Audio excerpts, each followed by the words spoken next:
Good morning. I hope everyone's doing well. And thank you for joining our retirement counseling.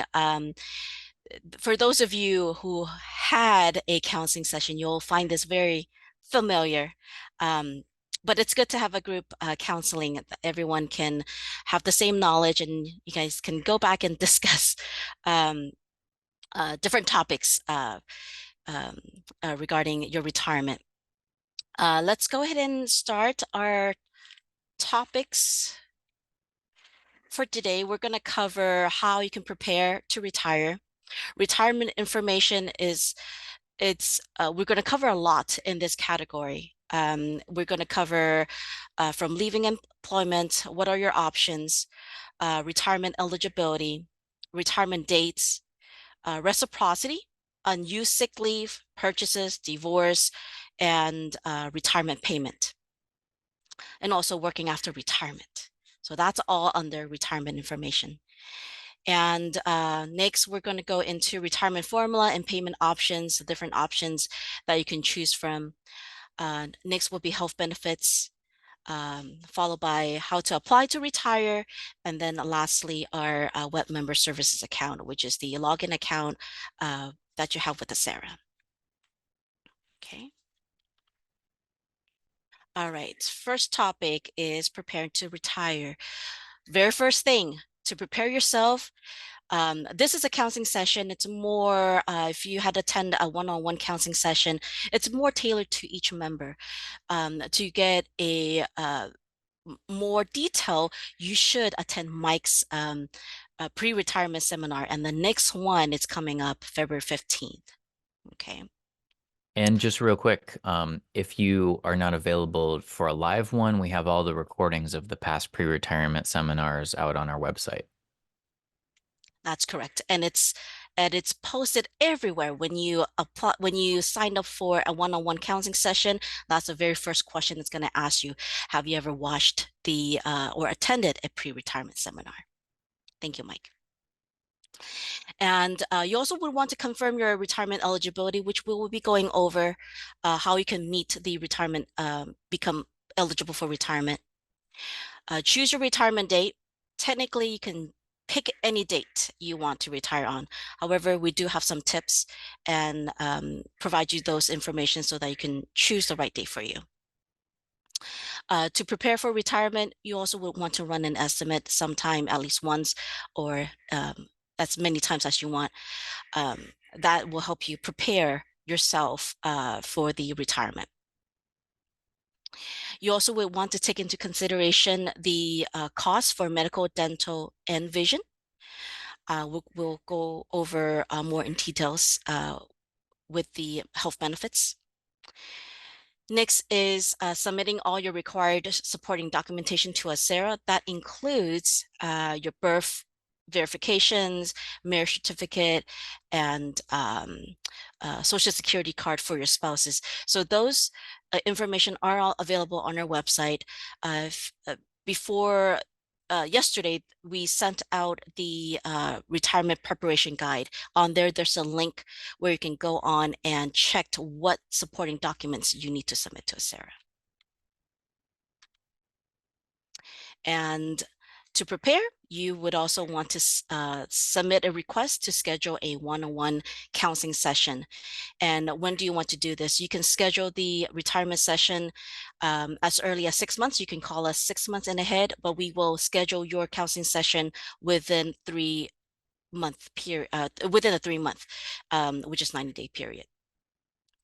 It's a one-on-one. You get to meet with your counselor. During the counseling session, your counselor will prepare an estimate for you. They will go over the numbers, the different payment options, and what are the other types of deductions, which we're going to go over in this counseling session as well, too. And deductions are taxes, mainly taxes, and the health benefits. Okay.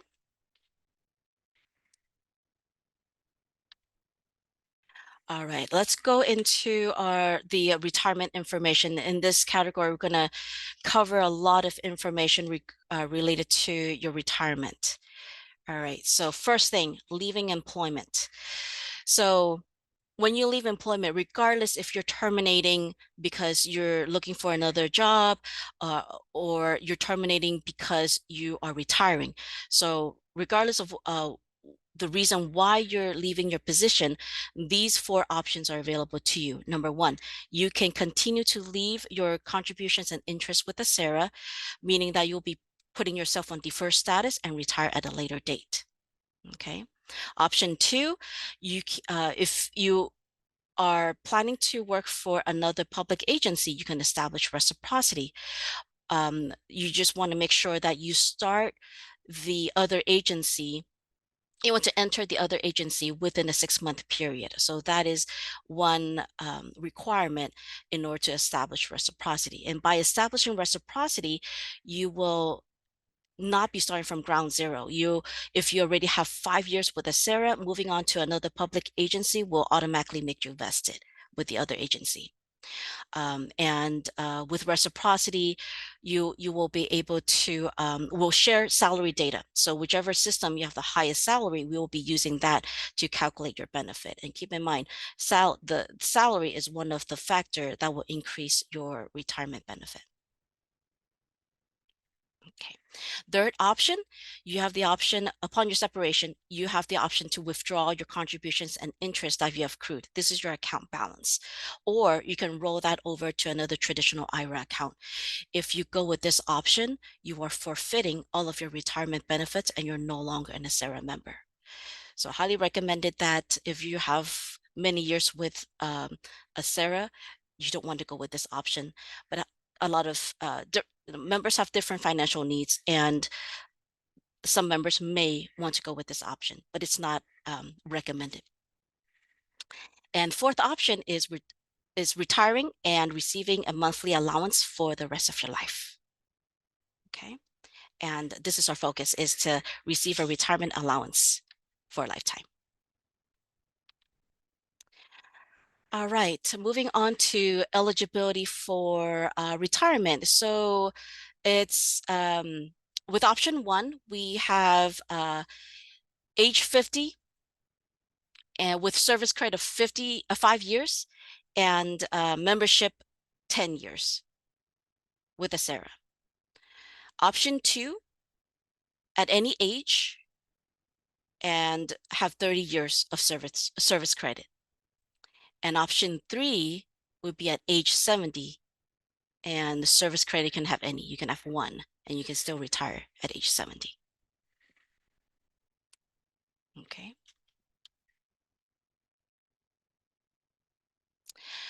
So going back to this one. This one is for tier 1 and 3. Okay, moving on to tier 4. Tier 4 will have a different eligibility requirement.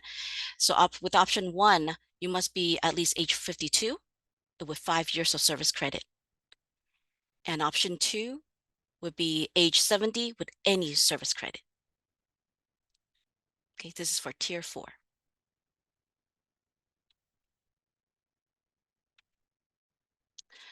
All right, moving on to retirement date. So usually you want to retire the day after your last day in pay status. And you also want to avoid last day of work being on a holiday. Some position may allow you to separate on a holiday. Please do refer to your employer to make sure that you are allowed to separate on a holiday. Okay. And you also want to properly notify your employer of your last day of work. And with retirement date, there's a two things that you want to keep in mind is when your age factor percent increase every quarter age. And for tier 1, it maxes at age 62. For tier 3, it maxes out at age 55. And for tier 4, it maxes out at age 67. And COLA is another date that you want to keep in mind. COLA goes in effect April 1st of every year. So in order to receive a COLA for that year, you must retire on or before April 1st. Okay. let's go with an example. So here we have January 15th as the date of birth. And um, the next quarter age is 3 months. So in 3 months, and that's April 15th. April 15th is after the COLA. Remember, COLA is April 1st. So you miss the COLA for that year. However, you miss it for that year, but you'll get it the following year, the next April 1st. Okay. The next quarter age will be 3 months from April 15th, will be July 15th, and 3 months later would be October 15th. So every quarter age, your age factor percentage will increase. And age factor percentage is one of the important factors when calculating your retirement benefits. So the higher your age factor percentage, the higher your benefits.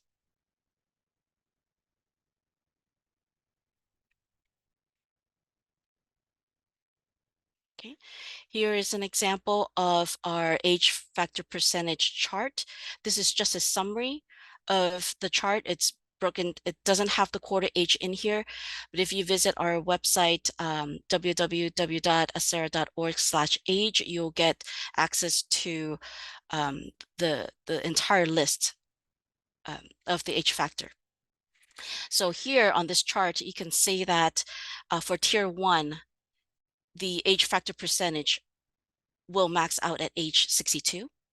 The age factor percentage will not change after that. And for tier 3, your age factor percentage will max at age 55. And for tier 4, at age 67. Okay.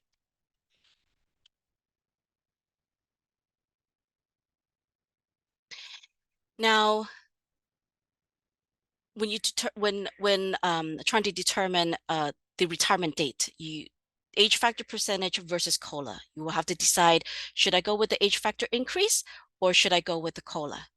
So taking the January 15th example that we did earlier, if members retiring at the next quarter age, which is April 15th, then they're going to receive an age factor increase, but there's no COLA for that year. And by doing so, there's going to be an increase on the retirement benefits ranging from 1 to 1.9%. Versus if you don't have the age factor increase, retire by April 1st, on April or prior to April 1st, you'll receive the COLA. And the COLA for tier 4 maxes at 2%. And for tier 1 and 3, max at 3%. Okay. COLA is different every year. And in order to check the COLA percentage for that particular year, you want to check in during February. So we're going to announce the percentage sometime in February, probably mid-February to late February. Once that's being announced, you can go ahead and run your estimate to see if adding the COLA would be higher than retiring at your next age factor increase.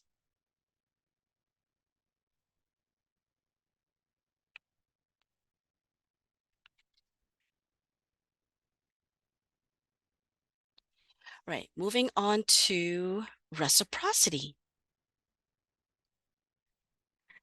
So with reciprocity, if you already have reciprocity established, you must retire from all systems on the same date. You must also file a separate retirement application for each agency. Okay. Reciprocity, if you ever had a reciprocity that's being denied, please contact Acera. We will revisit your establishment, and there are rules that have changed since then, since last year. So if you have received a denial letter from Acera, please contact us, and we'll take a look at a case-by-case basis. All right, let's move on to unused sick leave. Unused sick leave, according to your contract, we do credit 50% of unused sick time up to 60 days. That's a total of 480 hours. So if your current balance is 960 hours.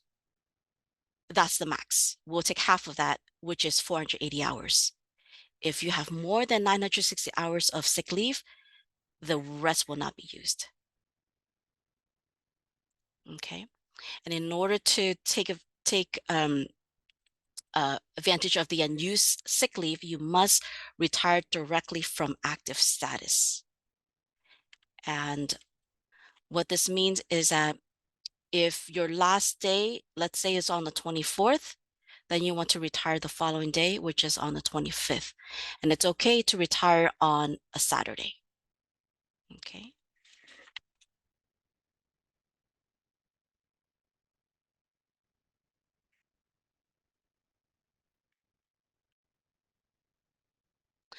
All right. On this side, purchases of service credit. All right. One thing I do want you to correct on a slide, this is one of the error that's on the slide here. So um, the the purchases that you're eligible to purchase is not any LWOP or leave without pay for self. So I want to go in a little bit more detail with this category here. It's related to, if you're on leave without pay, it's related to medical, disability, and or military leave without pay for yourself. Okay, so it's not just any LWOP. You cannot go on a vacation unpaid and be able to uh, make a service purchase. Okay, so leave without pay is anytime when you're on um, unpaid leave for medical, disability, or military. And you must submit your request 30 days prior to your retirement date. Okay. And on this next slide here, we do have a list of examples where you can make a purchase. If you ever started your position as a part-time tab project before full-time, you can purchase the part-time. Days before entry date does not apply to LARPD because you contributed on the first day you entered employment. And unpaid leave, which we just mentioned, is leave without pay on any medical, disability, military, redeposit of prior memberships. And if you ever work for another public agency and withdrew from the other agency, you can also make a purchase on those service. Uh, that is that category is the most expensive. If you do need to purchase other public agency work, it you will be purchasing, the rate will be, it will be yours, including the employer. So the payback on that will be higher compared to other purchases.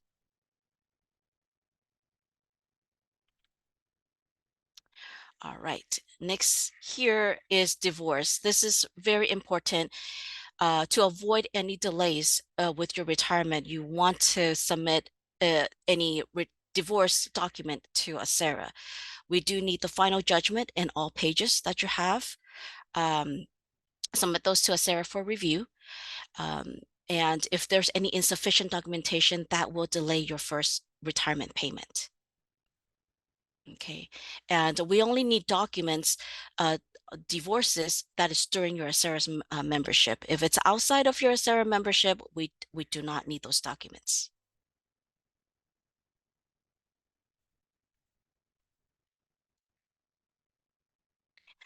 Let's talk about retirement allowance. So when do you expect to receive your first check after retirement? So first check is projected to be around 45 to 60 days from your last paycheck, not from your retirement date, from your last paycheck, the last date that you're going to receive a paycheck from your employer. So it's projected around 45 to 60 days. And possible that would delay your first payment would be missing documentations. And if there's a divorce pending, and if you did submit a service purchase that is close to the 30 days window period, that may also delay the first retirement check. And the reason is because you need to fulfill the service purchase first before we can start the retirement payment. Okay. And we do have this policy of 80% until issue is resolved. If there's any major issue on your account, there might be a possibility that we will pay out 80%, but majority of our members are receiving at 100%. So 80% is only if there's really major issues with your account that we cannot resolve by the time that we're ready to issue your first retirement check. So 80% is just a safety net in case there's any delay. And once you receive your first retirement check, usually it's 100% with all the retro payments starting from your date of retirement. So typically your first check is larger than any other payments.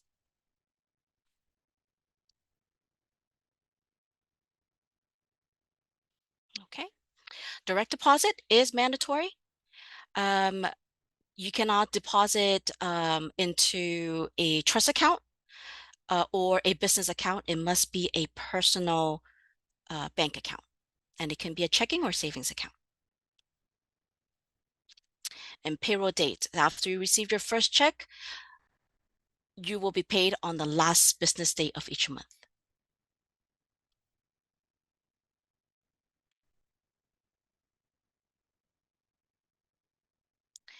And after retirement, you probably would be thinking about whether or not you should be returning to work. So outside, there's no restrictions or limitations if you are working outside of ACERA. So if you found another job with a private company or a nonprofit company that's not related to any of ACERA covered employer, there's no restrictions or limitations. The the restrictions and limitations only apply to members who are returning as a retired annuitant. And if you're returning as a retired annuitant to any of our ACERA's covered employers, so we have Alameda County, Alameda Health Systems, LARPD, of course, is one, First Five, and Housing Authority. So anytime when you are returning to any of the employer that's affiliated with ACERA, then you will subject to these limitations. Waiting period of 180 days, and you cannot exceed over 960 hours per fiscal year. That's equivalent to 120 days.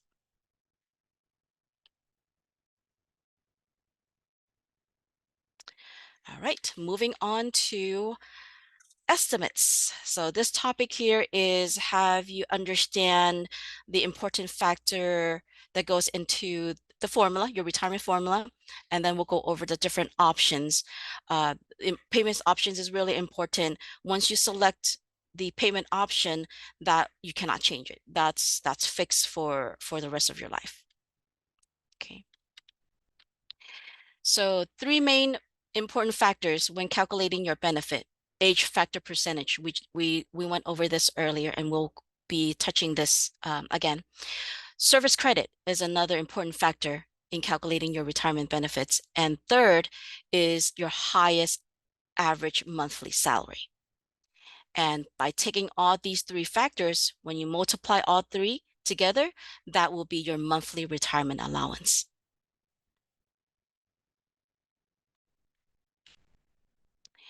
And this is the same slide that we provided earlier on the age factor percentages. Again, it's only a summary without the breakdown of the quarter age.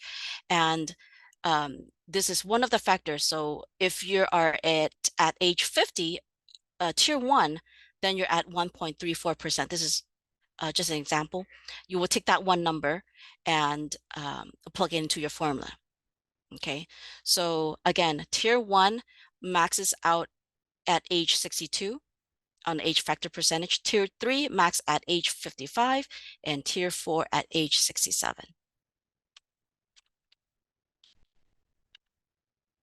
All right. And next factor is service credit. So what counts towards service credit? Service credit, if you work normal regular hours, that's counted towards service credit. Anytime when you use your vacation, apply sick leave, using your management leave, comp time, holidays or floating holidays, those are all considered as regular paid um, salary. And those that are not counted is anytime when you're on leave without pay. If you're on leave without pay, there's no hours. So there nothing is being counted. If you have purchased vacation, if you're allowed to purchase vacation and using your purchase vacation, that's not um, serviceable. Overtime, any overtime is not counted towards years of service. And on-call time, standby time are also not counted towards service credit.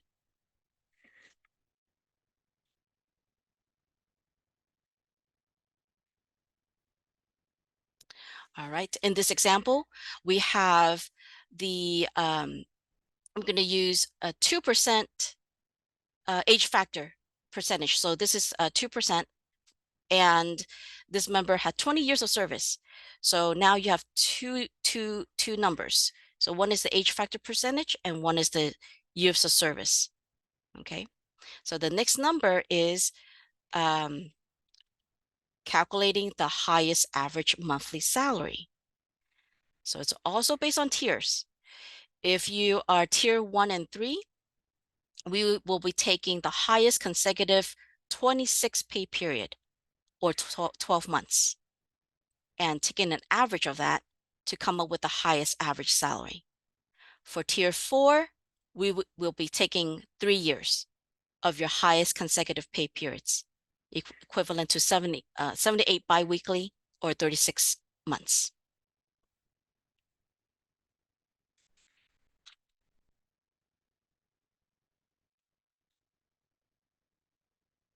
Okay. Most member retires when they're earning at their highest wage. However, there might be some members that may have moved to a lower wage towards the end of their career, and that is fine. What we do is we do screen for the highest consecutive pay periods. So if towards the end that's not your highest wage, then we will pull other pay periods consecutively to come up with your highest average salary.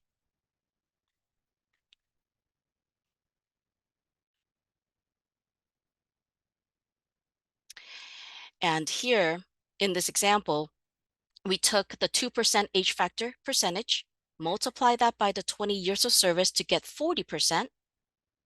And in this example, we're just using $5,000 as the highest average salary. So you take these two numbers, multiply together, your retirement benefits will be approximately 2,000.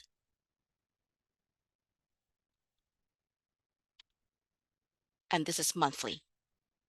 And this calculation is also gross before any taxes deductions or benefit deductions.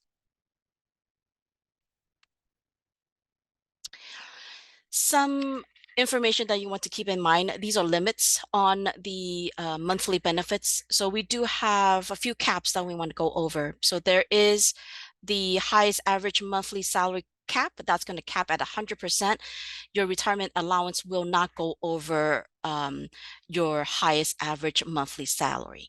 Okay, so that is if you had worked over 40 years, with LARPD or contributed to a SARA, you may have reached at 100%.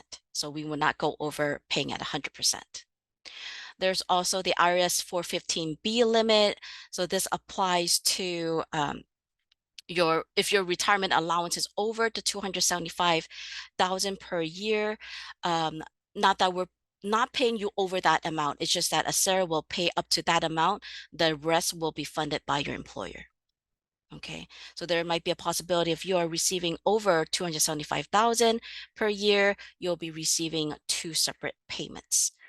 Okay, one from ACERA and the rest from your employer. We have the 401(a)(17) limit, and this applies to tier 3. And the cap on the salary is 345,000 per year. and this is for this year. Each year is being evaluated, so so far it's been increasing every year. And if you are over this limit, that means that you stop contributing to a SARA. So you don't if you make over the 345,000, let's say for year 2024, you would stop contributing to a SARA. So that's when we would cap your salary. And for tier 4, there is a correction that I want you to correct on your slides. So for tier 4, the maximum is actually 181,434. Okay, it's not 151,000. So again, it's 181,734. And for tier 4, this is the max on the salary. So that also means that if you make over 181,734, you will not be contributing to a SARA, and therefore we implemented the cap on this wage.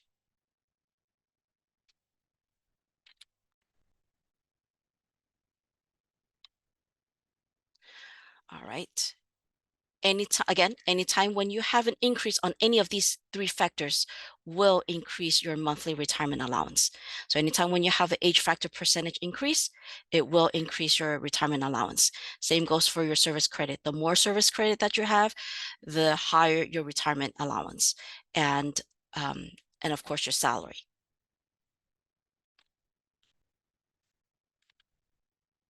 All right. So that's one way of calculating your retirement allowance. Now, if you want a more simpler way to calculate your benefits, what you can do is utilize our retirement estimator that's available to you by logging onto your account.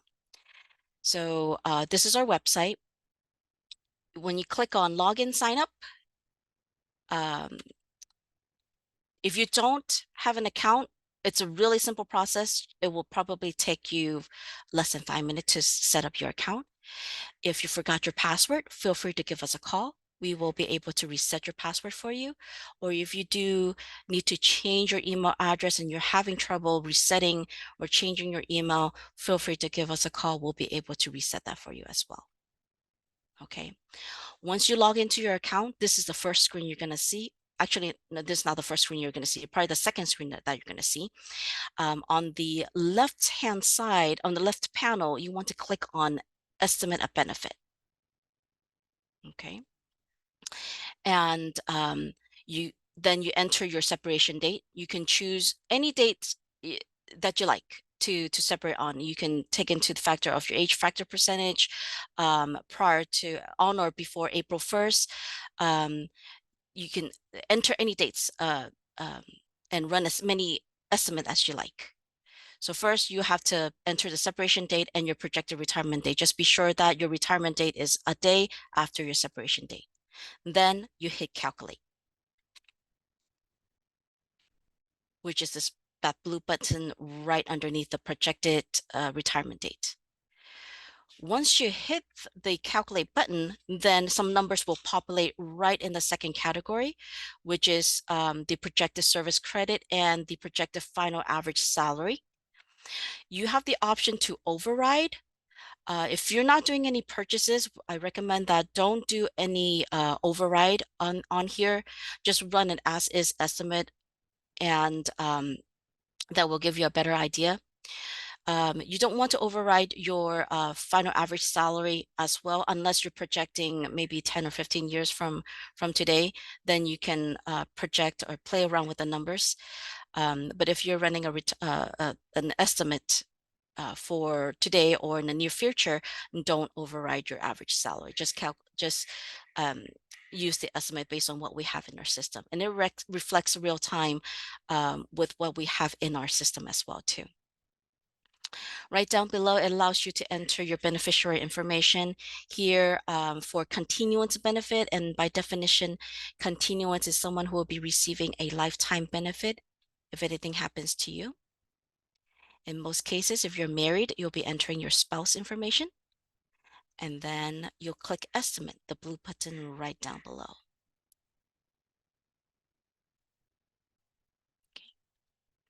All right, once you hit get estimate, a PDF file will populate on your screen, and you can either click on it to open it up, or you can download it to your computer.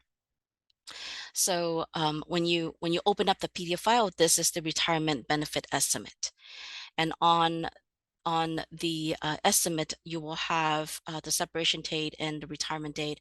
It also provides you your account balance. You'll be able to see as of today, what is your account balance? This includes your contributions and interest that you have accrued with the SARA. And followed by that, just want to point out, so just a zoom in on the benefits options. So in the red circle, you'll see your member monthly benefit. So this is an estimate of your monthly benefit per month. It's gross before any tax deductions or medical benefits deductions. Okay. Now let's take a deeper look into your retirement allowance options. And again, it's important to know your options.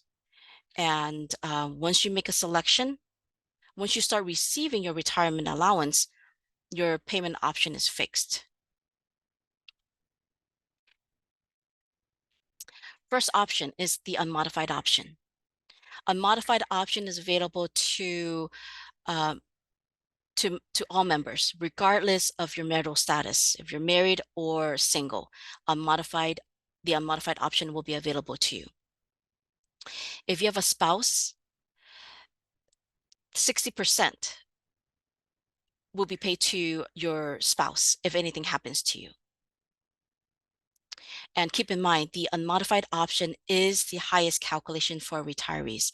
There will be no other option higher than the unmodified option. If you're single and you went with the unmodified option, that means that there's no continuance payout. And by, again, continuance is someone who will be receiving a lifetime benefit if anything happens to you. So if you're single and did not name a continuance beneficiary, what happens is, in the event that you pass away, if there's anything left on your account balance, it will be paid in lump sum to whoever you named as your primary beneficiary. Okay. And keep in mind, the unmodified option, if you're single and you did not name a continuance beneficiary, your account balance will be exhausted within 3 to 5 years. So what we meant by that is, when you start collecting a retirement benefits, we will start deducting from your account balance. Okay. And keep in mind that regardless of which options, you're still receive the retirement benefits for a lifetime. Okay. So your account balance does not play a role um, in the retirement benefits. But just keep in mind that if you're single and you don't have any continuance beneficiary, and if anything happens to you within 2 years, then there will be a balance, a lump sum payout to your primary beneficiary. But um, if you live past, let's say if you live past 5 years, then when your account balance is exhausted, then your primary beneficiary will only be receiving a death benefit, which is the $1,000 death benefit. Okay. And just want to go back, if you're married, and you're naming your spouse as your continuance, usually you're naming your spouse as your continuance. One requirement is you must be married for a year before retirement. Then they'll qualify for the spousal continuance. Next option is option one. Option one is the only option that has no continuance, regardless of your marital status. If you go with option one, you're not naming anyone as your continuance. You don't have any continuance beneficiary. So the option one is a slightly lower benefits compared to the unmodified option, and there will be no continuance beneficiary. However, your account balance will exhaust around 10 to 12 years compared to the unmodified option. If you're single and selected unmodified option, the unmodified option again exhausts within 3 to 5 years. Okay, so that's the main difference. If you're single, choosing the unmodified option versus option one is the lifetime of your account balance is at, again, unmodified option will take 3 to 5 years. Option one will be, your account balance will be exhausted between 10 to 12 years. Okay. And next option here is option two. Option two is less than the unmodified option. This will guarantee 100% monthly continuance to your, usually your spouse, whoever you name as your continuance. But keep in mind that if you're naming a non-spouse continuance, this calculation is based it's based on the youngest beneficiary, and if your named beneficiary is 10 or more years younger than you, then there will be a significant reduction on your retirement benefit. And the younger they are, the more reduced your benefit. Okay. If you're married and you go with option two, that means that your spouse will receive 100% of what you will be receiving. For example, if your retirement allowance is $2,000 at at the time of your death, your spouse will also receive $2,000, which is the same amount, the 100%.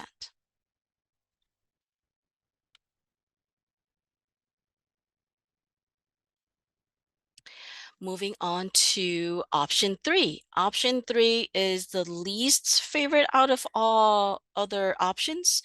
Option three only pays 50% to your continuance, um, and it is lower than the unmodified option and option two. Sorry, the unmodified option and option one, but it's a little bit more than option two. It's right between unmodified option and option two. It only pays 50%. Compared to unmodified, it pays your spouse continuance 60%. Okay.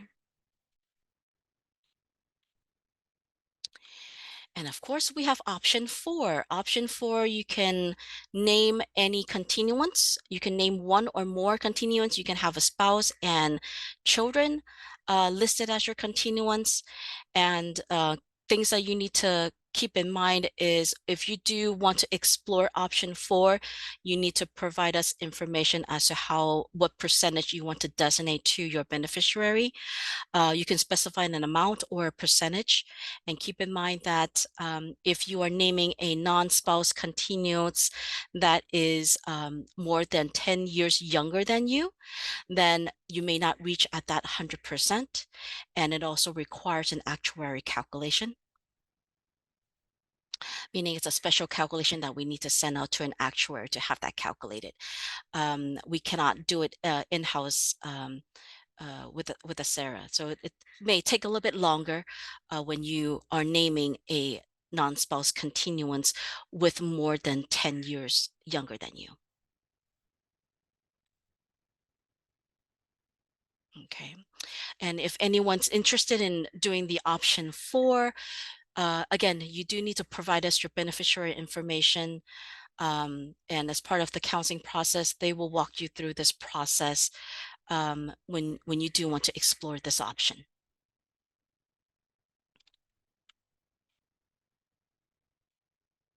Okay.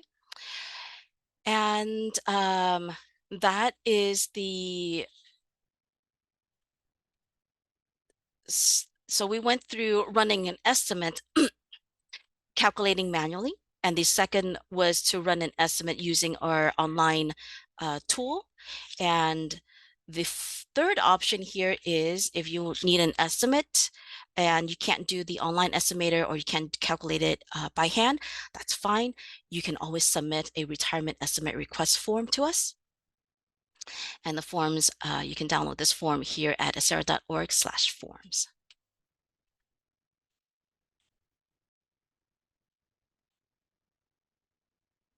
All right, let's talk about COLA. So COLA, it's an annual increase to your retirement allowance. It applies to everyone who's retiring on or prior to April 1st. So if you're already retired on or before April 1st, you'll have that COLA for that year. And it's being calculated based on the percentage increase in the consumer price index for the Bay Area. And it's posted to all retired members on April 1st. And again, if you want to check the COLA for this year, you want to check back in February. We will be announcing that during that time. And keep in mind on the max annual limit for tier 1 and 3, it's 3%. And for tier 4, is 2%. Okay. And let's talk about the COLA banking and how that works. So let me just give you an example. This year, sorry, not this year, 2023, the COLA was 5% for tier 1 and 3. And because there's an annual limit to this, tier 1 and 3 we can only apply 3%. That means that there's 2% that weren't used. So what we're going to do with that 2% is we're going to bank that under your file. And if there's any years that falls under the 3% for tier 1 and 3, we will be pulling from your bank to give you the maximum.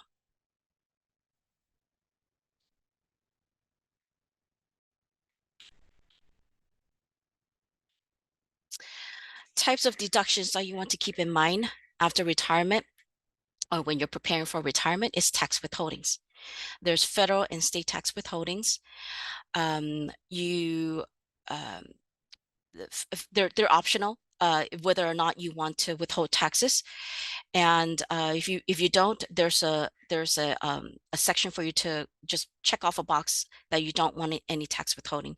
But keep in mind that your retirement benefits are taxable income. Okay. So regardless, you might need to file taxes. You may or may not need to file taxes depending on how much you're receiving from Acera, but typically you'll need to file taxes at the end of the year. And other types of deduction will be your health premium deductions, especially for non-Medicare members. And for members who will be adding your spouse or dependent children to your health plans. Okay. Let's go over the health benefits. So health benefits are non-guaranteed benefits. That means it's based on funding. We've been offering to retirees for a very long time.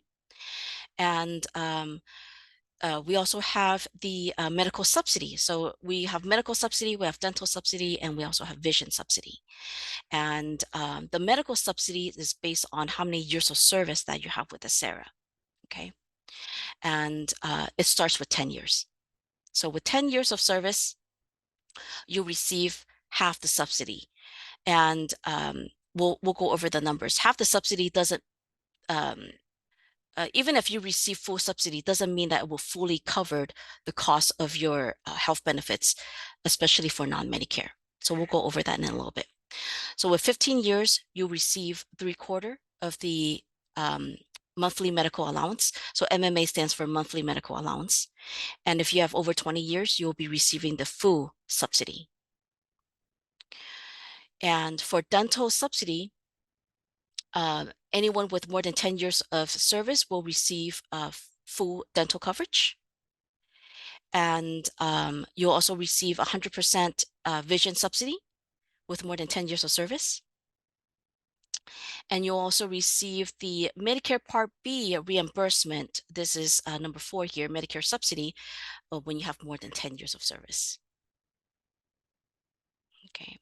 And we also have supplemental COLA. You don't need to have any service credit for this, but as long as you're eligible for the supplemental COLA, then additional COLA will be added to your benefits, and it's being evaluated yearly.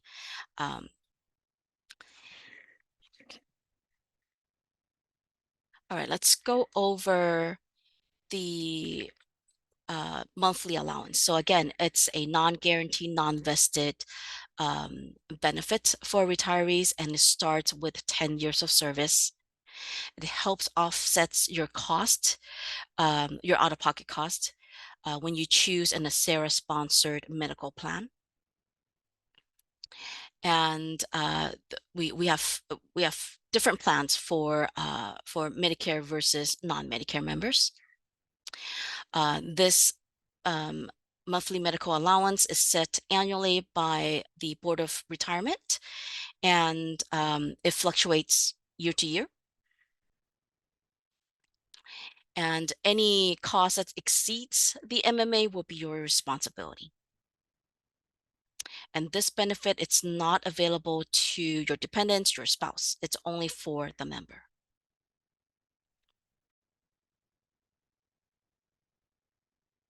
All right. For non-Medicare, for those who are planning to retire before age 65, non-Medicare member, this applies to you. So it starts with 10 years of service. So with 10 years of service, your monthly medical allowance will be at $317.69. And for members with 15 to 19 years, you'll receive the 3/4 of the full, which is $476.53. And for those members who are retired with more than 20 years of service, you'll receive the full subsidy at $635.37. And again, receiving the full subsidy does not mean that your health coverage, your medical plan benefits will be fully covered. There will still be some out-of-pocket costs for non-Medicare.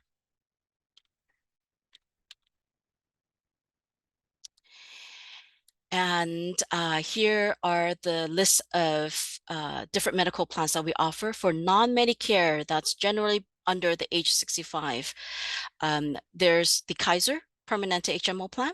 We also have 2 United Healthcare plan, the United Healthcare Signature Value HMO, and we also have the United Healthcare Signature Value Advantage HMO.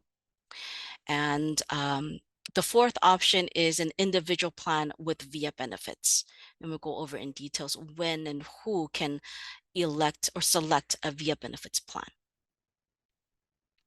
And for Medicare eligible members, typically you're over age 65, receiving Part A and B.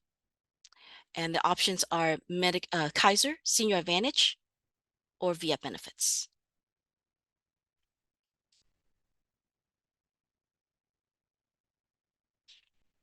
Okay. And I'll go over some opportunities to enroll. So in retirement is a qualifying event. So at retirement, when you're retiring with the ACERA, you get the option to select a medical plan and enroll into one of our medical plans. You can also waive. If you have other plans or if you're covered under your spouse, you can always waive your benefits with a ACERA. Medical enrollment is optional. And if you have a qualifying event, if you are losing coverage through your spouse, if you have a change in marriage, when you become Medicare eligible, those are all qualifying events, and you're eligible to enroll into our benefits if you decided to waive when you're retiring. And another opportunity for you to enroll into one of our medical plan will be open enrollment. Open enrollment runs from November 1st through November 30th of each year. So if you miss this opportunity or decided to waive your benefits right now, you can either wait for open enrollment, or if you have a qualifying event, then you don't need to wait for the open enrollment to sign up for a medical plan.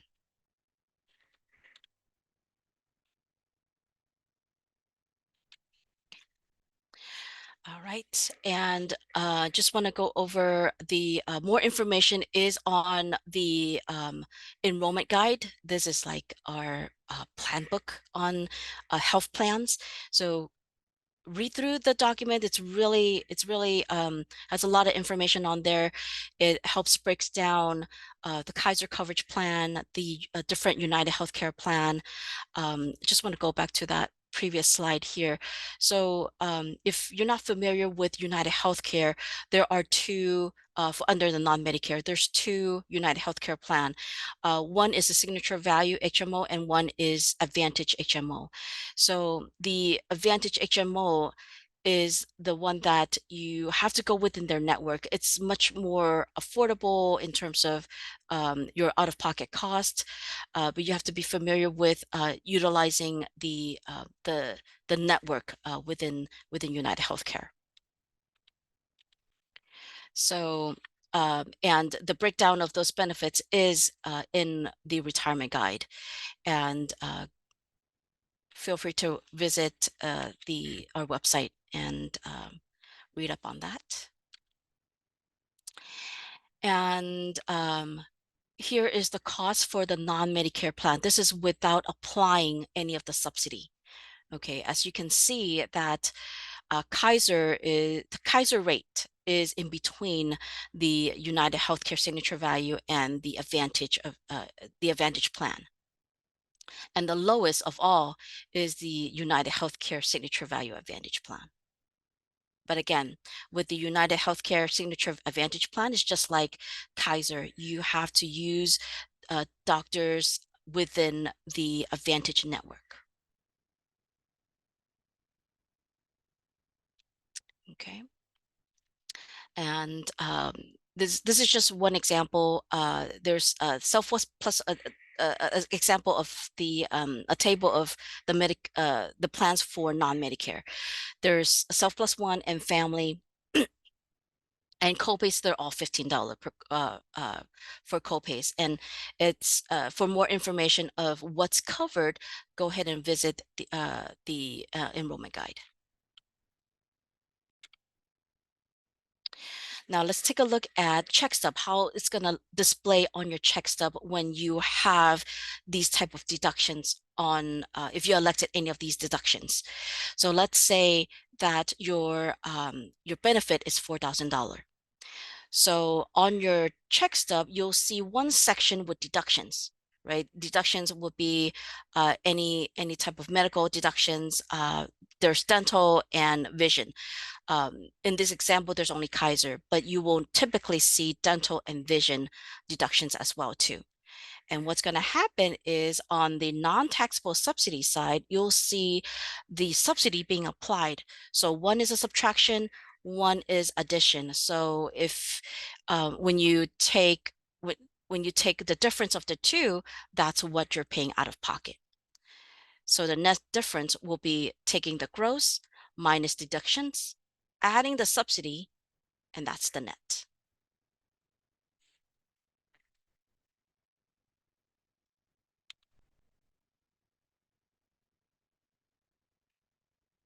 All right, Medicare plans. So Medicare plans, these are just an example of if you have over 20 years of service and applying the 20 years medical subsidy rate to this chart here. So for um, for Medicare members, the only Acera sponsored plan is the Kaiser Senior Advantage. If you don't want to go with Kaiser, then Via Benefits would be the next option, which we'll be going over shortly. And as you see here, for those members who are retiring with at least 15 years of service, typically your MMA will be enough to cover the cost for yourself. So you're out of pocket, the cost to you for the Kaiser plan will be zero. Okay. And this chart is we also have other rates for those member who planning to have their spouse on their plan, and it's based on whether your spouse is Medicare or non-Medicare. So typically, just think of it that non-Medicare rates are higher. So if you have any member in your family that's a non-Medicare, the rate will be higher.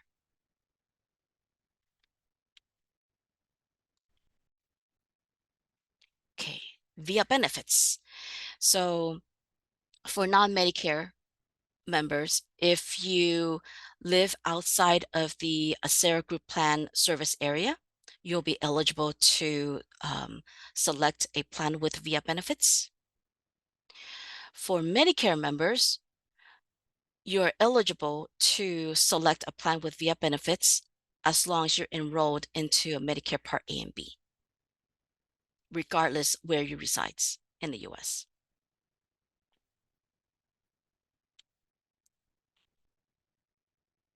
Okay. And what's via benefits? So via benefits is like a marketplace. You go shop for a plan that's offered in your area based on your zip code. You select the plan that's available in your area and what best fits your need. There are so many different types of plans and carriers out there, and you will have to work with via benefits if you're going with this option. And price varies. So it really depends on what plan you're choosing in the area that you live in. And you can work with via benefits benefit advisors. They'll help you choose the plan that's right for you.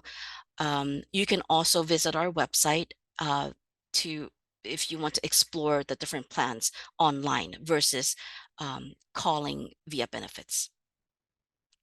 And again, price varies depending on what plan you select. And in terms of MMA, which is the medical monthly allowance, you still will receive that. Um, uh, and it's going to be paid to you in the form of an HRA, which is the health reimbursement account. And the health reimbursement account works just like an FSA. You can use the medical allowance towards paying for the premium, deductibles, or any co-pays. So it has to be medical related reimbursements, prescription as well too. You can use it towards prescription. And to utilize the MMA in via benefits, you will also have to work with via benefits. You can set up automatic reimbursement on premiums. You can have that set up to go straight into your bank account on premiums because those are ongoing and it's the same amount every single month.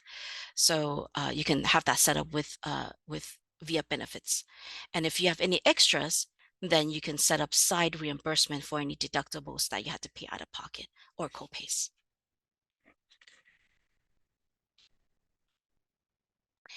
And here are the rates for those selecting via benefits and are Medicare eligible.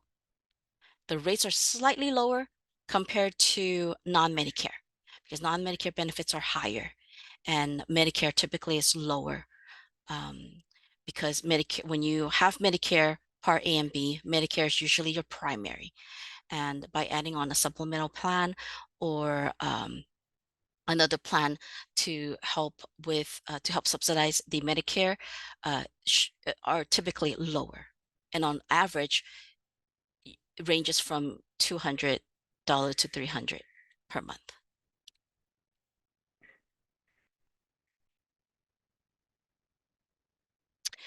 Dental plan subsidies. So all members will with over 10 years of service will receive the dental subsidy, and it's free to you and no additional charge. So we will cover the premium costs for regardless of which plan you go with. We have the Delta Dental PPO and the Delta Care USA plan. So the Delta Dental PPO plan is nationwide. This is the plan that you can pick any dentist of your choice. Delta Care USA is a plan that is restricted to your assigned doctor. And if you need to change your dentist, if you need to change your dentist, you have to go through Delta Dental and in order to make a change. Okay, so with 10 years of service, your subsidy will be your premium will be fully subsidized. And if you need to add any dependents, then there will be additional cost to you. Okay. And for those members who has less than 10 years of service, it's optional whether you want to go with whether you want to enroll into one of our dental plans. Vision. Vision for those members with more than 10 years of service will be able to subsidize your the VSP standard plan. And if you want to go with the better benefit, the VSP premium, that's also known as the VSP buy-up plan, there will be additional cost to the member, and that's roughly $12 per month additional. Um, that will be deducted from your retirement allowance. But if you go with just the standard VSP plan, then there's no deductions and it's fully subsidized. And anytime when you add dependents, again, the cost will be on you, on the retiree. Okay. And then for those members with less than 10 years of service, it's optional.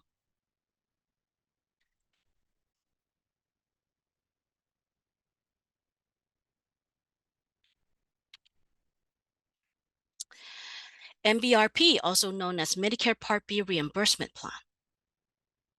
So if you have more than 10 years, so to qualify for the Medicare Part B reimbursement plan, first of all, you need to have 10 years of service with Acera, and you must be Medicare eligible for Part A and B. So you must enroll into Part B before we can start uh, paying the reimbursement. So right now, the rate is for 2024 is $174.70. It's not for dependents, it's only for the member.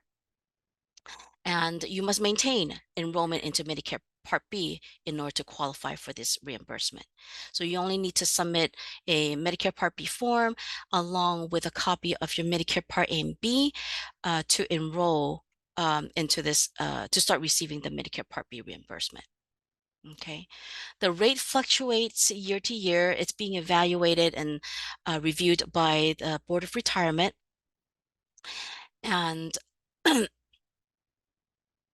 and if you're a high income earner, you may the Social Security may charge you additional fee for high income earners on Part B, sometimes on Part D as well too, if you fall into the higher salary bracket, which is over your which is over this $174.70. So, but Acera will only reimburse this flat amount. And any fee that Social Security is charging you over this amount will be on you, on the retiree.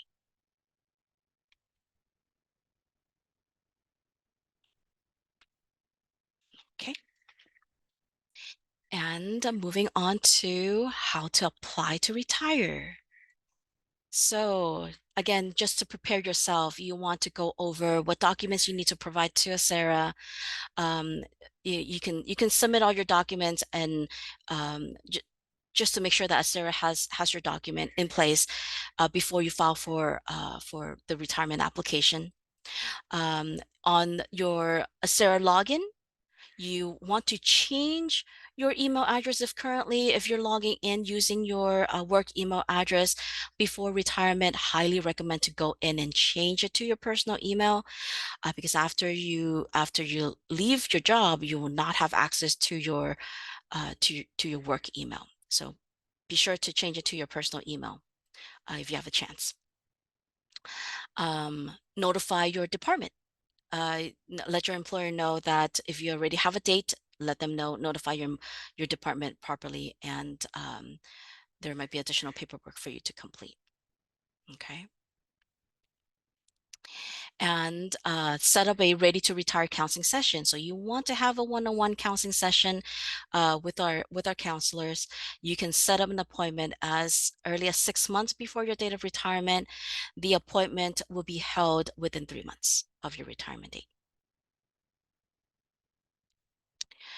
And just the counseling session itself does not initiate the retirement process. What really initiate the retirement process is by submitting a retirement application. So on our website, if you go to acera.org/retire, there will be more information for you. And your application must be received within 90 days of your before your retirement date. If it's outside of that 90 days, uh, you might receive the the application back for you to redate and turn it in within the 90-day period. Um, if you need to change your retirement date after you submit your application, don't worry, just work with your counselor. Your counselor will let you know that you just need to put it in writing. We're flexible with your retirement date as long as it's a future date. Okay. And just be sure that your application, you submit your application on or before your retirement date. Again, we cannot retro date your date of retirement. It has to be on that date or a future date. And once your retirement date pass, you're retired. And don't panic if you don't have everything in by your retirement date. We still have some time to work with you to get you up to speed with all your documents or your forms. So if you happen to submit your application uh, late, um, still prior to your date of retirement, that's fine. Your counselor will work with you um, with the outstanding documents and forms that we need from you. Okay. And some information just to keep in mind and to read up on is you might have uh, you might want to go with deferring your retirement. So there's more information about putting yourself on deferred status and retiring at a later date. What are the advantage of deferring your benefits? Uh, it can be waiting for your next age factor percentage. Um, most member would want to retire the following day to take advantage of the sick leave conversion. So those are the things that you want to keep in mind. So there's a link for you to click to read up on.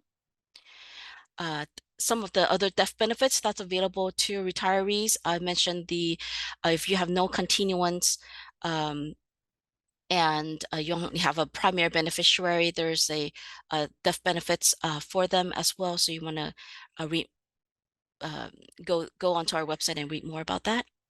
Divorces or dissolving a state registered domestic partnership. There's more information on our website as well too, how to handle divorce and documents and what to submit to ACERA. So if you do have a divorce that happened during your ACERA's membership, be sure to submit those documents over to ACERA. We do need the final judgment, not the notice of entry. We do need the final judgment with all pages. And if you decide to do disability retirement as well, it's a separate process. Here, there's the link on there for you to go through. It's a much more lengthy process. And if you do qualify for that, check it out. That's our website. The very first step is to complete a very short questionnaire. And that questionnaire will determine whether or not you'll be eligible for the to continue with the disability retirement process. And working after retirement, more information if um, you have questions about what you can do after retirement. And if you move, you would want to update your address with ACERA after retirement. So right now, if you are relocating, you'll be updating your address with your employer. But after retirement, you will be updating your address directly with ACERA.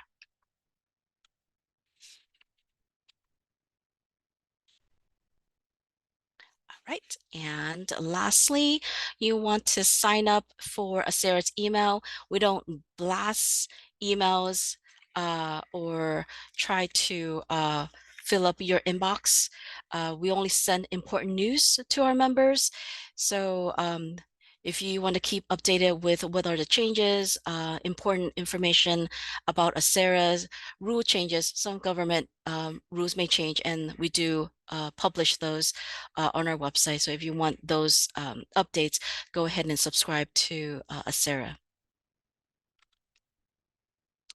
And anytime when you have any questions, you can always call us. Our number is right there. And you can also visit our contact page on our website. And you can also send us an email to info@acera.org.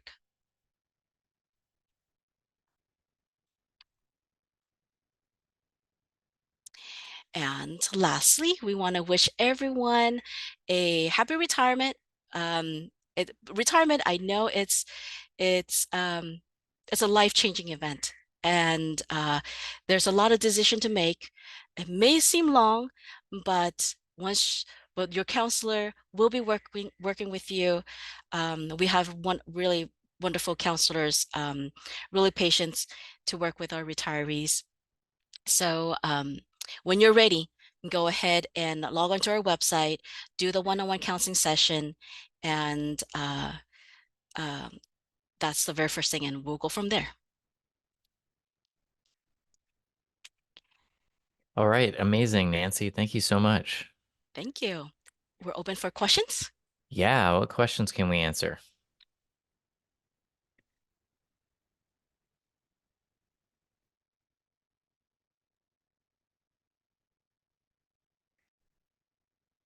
Yeah, go ahead.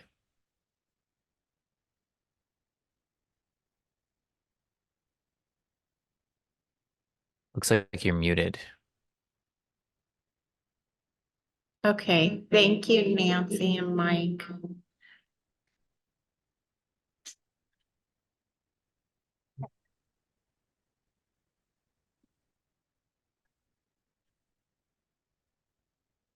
Are you still there?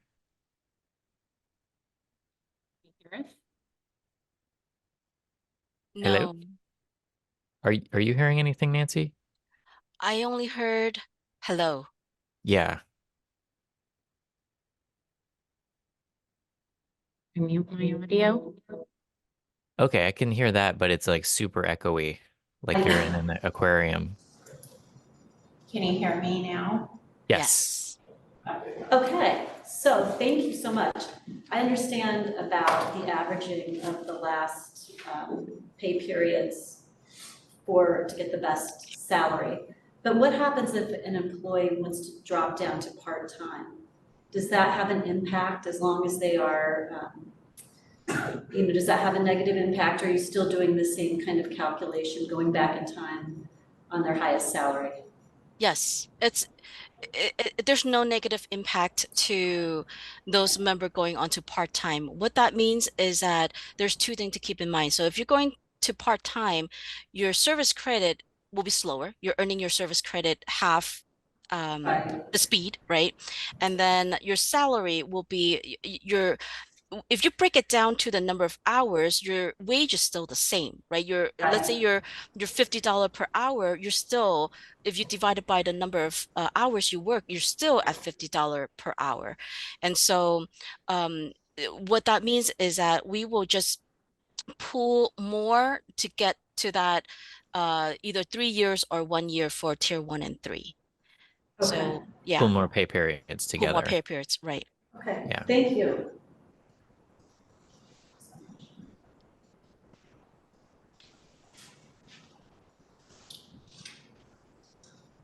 So the retirement estimator is a great tool. Just to reiterate, they go to sarah.org and then they click on the tab that says login to get started. Correct. And if this is your first time logging in, you will click on,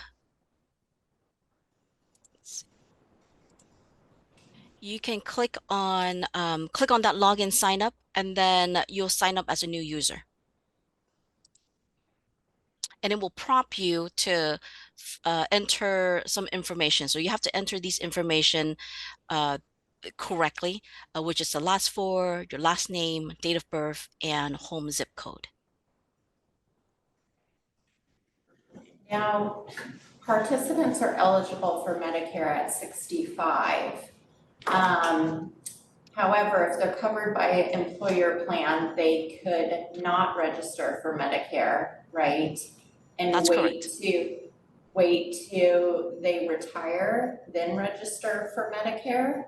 Or what do you advise on that? Yes. So on Medicare, if you're still working or if you are covered under your spouse plan receiving active group coverage, you're Medicare eligible. You can sign up for Part A and defer Part B. So you don't need to sign up for Part B as long as you have um, a coverage, health coverage. And I've heard that if you're still working and you turn 65, Medicare, and you're paying into the Medicare system like you all are, um, then Medicare will automatically sign you up for Part A. Is that right? Have you heard that, Nancy? That's correct. Yeah. Yeah, And so it would just be up to you later when you retire to sign up for Part B. right. Okay, and just to reiterate the difference between Part A and Part B. Part B is preventative care, durable health equipment, just active coverage. And Part A is like emergency services. Part A is hospital only. And Part B is doctor's visits. So Right. yeah, you're right. Okay, and how about Part D for prescription drugs? Part D prescription is if you are, it goes along with Part B as well. If members receiving active group coverage already, then you can postpone enrollment into Part B and D. Then when you retire and you're selecting one of a Sarah sponsor plan, which is the Kaiser Senior Advantage, the Part D is embedded with the Kaiser Senior Advantage plan. Yeah, exactly. And alternatively, if you sign up for an individual Medicare plan through Via Benefits, there are Medicare Advantage plan options in there similar to Kaiser Permanente Senior Advantage, where Part D is embedded. There are also other options called Medigap, which kind of fill in some gaps that Medicare quite doesn't get to. It provides you a higher level of coverage, and in those cases, you usually need to sign up for a separate Part D plan. But Via Benefits will help you sign up when you contact them to enroll. And are there any penalties associated when you don't actively sign up with Medicare and you're 65? As long as you have active group coverage, you'll be fine. So one of the forms that when you're ready to retire and ready to enroll into Part B, Social Security will ask you to complete one of their forms, and one of the forms require the employer, which is LARPD, part of the benefit department, to complete. And that section is stating that this member has coverage up until this point. And so that is one of the forms that's required in order for Social Security not to apply the penalty.